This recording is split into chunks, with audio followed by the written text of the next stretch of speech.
Hello, and welcome to Riddles in the Dark, where I endeavor to learn the rules of the One Ring 2nd Edition role-playing game by Free League Publishing.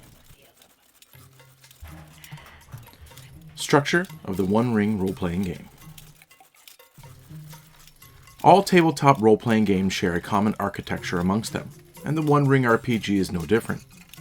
In the One Ring, players take the role of player heroes, and the person whose responsibility to administer the rules and narrate what happens is called the Lore Master. Both players and Lore Master play and work together to create the overall narrative of the play and build the story together. There are two distinct phases of play for the One Ring, and they are Adventure Phase and the Fellowship Phase. The One Ring really breaks away from the other RPGs that I've played in that there is a strong emphasis on character development through roleplay and narration during the Fellowship Phase. And this downtime is a session structure to do just that. Let's take a look at the Adventuring Phase.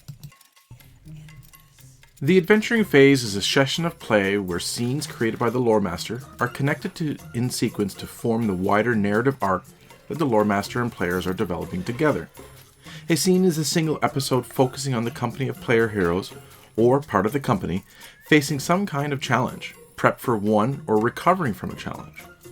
In framing a scene, the Lore Master first describes the location where the action is to take place, and who among the player heroes is there, as well as what they are facing, an environmental obstacle, a dialogue with a potential Lore Master character, or an enemy adversary. The Lore Master defines or describes the challenge facing the company, then leaving it up to the players to respond in character what their player heroes are doing.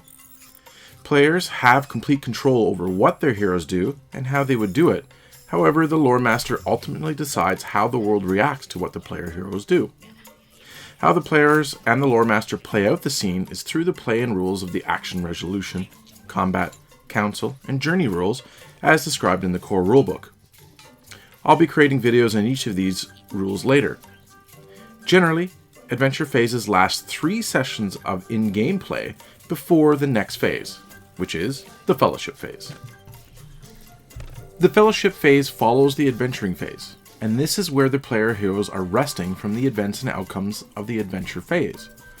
This downtime, the players narrate what their player heroes are doing after returning from the adventure to rest up for a while. The Lore Master takes a step back and lets the players dictate the ebb and flow of the session, listening to them and reacting to what they advise their player heroes are proposing and wish to do, and making sure that rules are properly followed.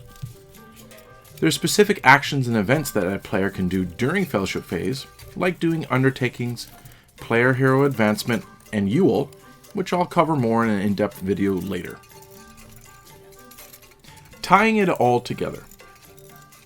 After the 2 or 3 sessions of the Adventuring Phase and the 1 session of the Fellowship Phase, the 2 phases will become more and more clearly interrelated. The events arising during the Adventuring Phase lead the players to make certain decisions during the Fellowship Phase.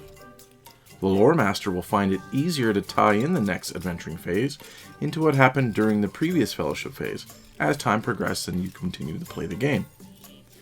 The goal is a resulting epic that grows out of the ongoing actions and deeds that the player heroes do and experience. Again, thank you for watching, and if you haven't done so already, please like, comment, and subscribe, and share, as I'll be continuing to do more videos describing the rules and the intricacies of the One Ring role-playing game. Thank you, and cheers.